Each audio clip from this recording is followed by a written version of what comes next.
प्रवर वाल्मीकि का जीवन इसका साक्षात उदाहरण है। इसलिए मैं नई पीढ़ी के अधिकांश बच्चों में शांति और प्रेम का पाठ प्रसारित करने में लगी हूँ और मातंगी के साथ ललिता देवी और वाल्मीकि की वरद छाया मेरे कुछ प्रयोग सफल भी कर गई है। यह बात राम को बताना जरूरी है। लिखती हूँ, एक पत्र उनको भी लिखती हूँ। रघुवर नायक राम को मेरा प्रणाम पहुंचे। अब तो आपके दोनों लाडले आपके साथ हैं। इन दोनों में धीरोदात्त नायकों के गुण तो सहजात थे, क्योंकि ये आपके बेटे थे। एक धीरोदात्त नायक के बेटे पर धीर ललित नायकों के भी कुछ गुण मैंने इनमें भरे। कला साहित्य और संगीत में आपकी विशेष रुचि पनपे, इसका कोई अवसर प्रकृति ने आपको नहीं दिया। बचपन से ही राक्षस पद की तैयारी। गुरु वशिष्ठ ने आपके मन में बैठा दिया था कि आपका जन्म राक्षस संहार के लिए ही हुआ है, प्रकृति पर संस्कृति की विजय स्थापित करने के लिए।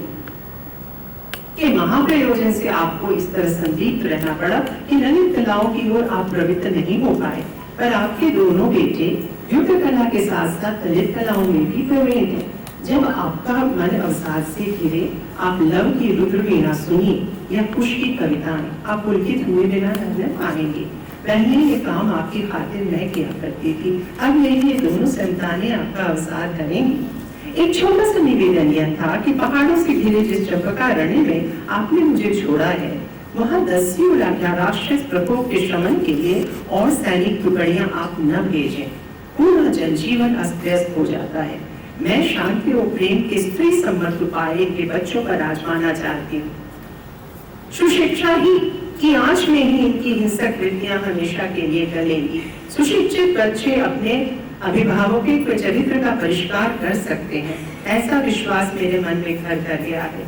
लंका की अशोक वाटिका में यह प्रयोग मैंने राक्षस संतानों पर किया था।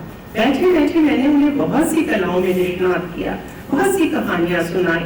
वे आंखें गोल करके सुनते और घर में जाकर अपने माता पिता को बताते। फिर धीरे धीरे उनमें से कई मित्र मेरे भी बने और मार काट अफरा तफरी का बेचैन जीवन उन्हें त्याज्य दिखने लगा। इतनी घनेरी पीड़ा और घोर अनिश्चय के समय में भी धैर्य, शालीनता और सौम्यता कैसे विकसित करती रही मैं, इस पर उन्हें घोर आश्चर्य होता। आश्चर्य तो आपको भी होता कि हिंस्र पशुओं से भरे वन में उस शैया पर सोते और कंदमूल खाते हुए भी मैं कभी नहीं मुरझाई। अपने माता पिता और गुरुओं के आशीष ने ही हर बार मुझे उबारा। उनकी थमाई कला साहित्य और दर्शन की थाती ने समृद्ध रखा। मेरे बड़ों ने मुझे सुशिक्षा का अवसर दिया। महर्षि अष्टावक्र और अन्य अनेक विद्वानों से प्रत्यक्ष शास्त्रार्थ का भी, तो मैं अपने आसपास के किशोरों को यह मौका क्यों न दूं? साम दाम दंड भेद, इन 4 रणनीतियों में पहले दोनों मुझे आजमा लेने दीजिए। अपने शैक्षिक प्रयोगों से दंड भेद आपका जिम्मा है, उसकी तैयारी रखिए आपातकाल के लिए, पर उसे दैनिक प्रयोग का माध्यम न बनाइए। वैसे भी साम दाम के बाद ही दंड भेद का प्रयोजन बनता है। क्या आप ऐसा नहीं सोचते? सादर सीता।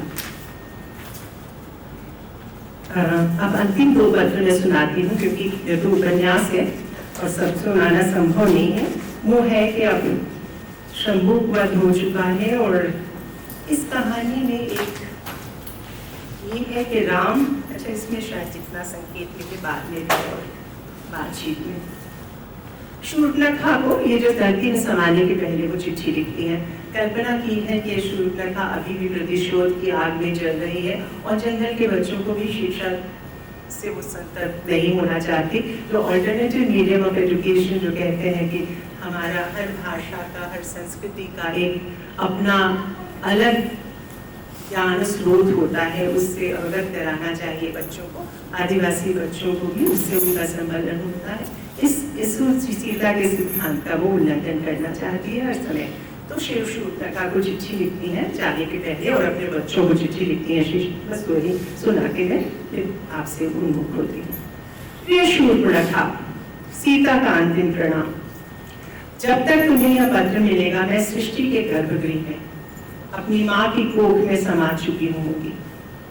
कोई भी औरत जब बेहद थक जाती है, धूप, हवा, नक्षत्र, वनस्पतियां और पेड़ पक्षी ही उसे अपना नैहर जान पड़ने लगते हैं। सब सुना करके अंत में वह 5 भाइयों क्षिति जल पावक गगन समीर में से किसी न किसी की उंगली पकड़कर चल देती है। उसके पहले हाथ जोड़कर संसार से छुट्टी लेने का विधान भी है। इस मर्यादित शासित संसार में विधान ही विधान है, वही निभा रही है जीवन की अंतिम रीति नीति। तुम मुझे अपना जानो न जानो, पर हम एक ही सूत्र से बंधी नियतियां हैं। तुम माया का तृष्णा का एक सिरा हो, मैं दूसरा। बस एक ही अंतर है कि तुम्हारी रसोई कुछ छोटी रह गई और तुम जो पकाती गई बस अपने लिए। मैं निष्कासिता, मेरा घर अनंत, तो रसोई भी बेदरो दीवार, पूरी रसोई मेरी प्रयोगशाला, सब जीव जंतु मेरे अतिथि, घर वाला स्वयं ही अनंत, आकाशवर्णी अनंत। तुम्हारा या तुम्हारे विद्वान भाव का अनादर या किसी का अपमान मेरा अभीष्ट नहीं था। अस्वीकार अपमान नहीं होता, अस्वीकार पूरी तरह अस्वीकार भी नहीं होता। एक प्रस्ताव का निषेध किसी की समूची अस्मिता का निषेध नहीं है। कोई किसी का हर प्रस्ताव स्वीकार ही ले, यह कैसे संभव है? आप कुछ कहने को स्वाधीन है तो दूसरा भी विनम्र असहमति के लिए स्वतंत्र है। दो स्वाधीनों का परस्पर सामंजस्य ही प्रकृति की प्रयोगशाला का, मेरी रसोई का मुख्य सरोकार है। इस रसोई में सबकी पीढ़िया, सबका आसन अलग सजा है, सबकी जगह निश्चित है। यह द्वार सबके लिए खुला है, तुम्हारे लिए, तुम्हारे भाई के लिए भी। सच कहती हूँ शूर्पणखा, तुम्हारे साथ जो घटा उससे मेरा भी कलेजा मुंह को आ गया था। एक किशोरी ही तो थी तुम्हारा प्रणय निवेदन कोई इतना बड़ा पाप नहीं था कि तुम्हें क्षत विक्षत कर छोड़ देते। यो लक्ष्मण, नाक कान काट लेना, वह भी किसी अबोध बाला का, कहीं से भी युक्ति संगत नहीं। तुम्हें समझा बुझाकर एक किनारे कर देने लायक भाषा तो थी उनके पास थी वह तर्क बुद्धि, क्या ताक पर रख दी थी। तुम्हारे जाने के बाद मैंने राम लक्ष्मण दोनों को परजा और वे शर्मिंदा भी हुए। पश्चाताप की गरिमा तो तुम्हारे भाई रावण ने भी दिखाई, उसकी अग्नि तो उसका कायाकल्प भी कर गई। कुछ ही दिन पहले मुझे पता चला कि लक्ष्मण कि जिस दिन मुझे वन में अकेली छोड़ गए, उस दिन रावण की आत्मा में, उसी दिन से रावण की आत्मा मेरे आसपास मंडराती रही, उसी दिन से मंडराती रही है। तरह तरह के रूप उसने धारण किए। अंत में हिमालय से आए एक वैद्यराज के रूप में जंगल से लगे इस ग्राम प्रांतर में ही आ बसा और मौन भाव से मेरी ही नहीं, मेरे सब परिजन गुरुजनों की सेवा शुश्रूषा संरक्षण में दत्तचित्त भाव से लगा ही रहा। शंभू बाबा को कभी कभी शक होता था कि यह अज्ञात फूल की शील व्यक्ति कहीं रावण ही तो नहीं, पर उनके पास कोई प्रमाण नहीं था। प्रमाण इसलिए भी नहीं था कि रावण ने तो अपनी मूल वृत्ति ही छोड़ दी थी। मोहांधता, अहंकार, हावी हो जाने का कुटिल भाव कीचड़ की तरह उतार फेंका था। पर राम की दृष्टि अचूक थी और वैसे भी प्रतिद्वंद्वी की गहन याद रहती है किसी को भी।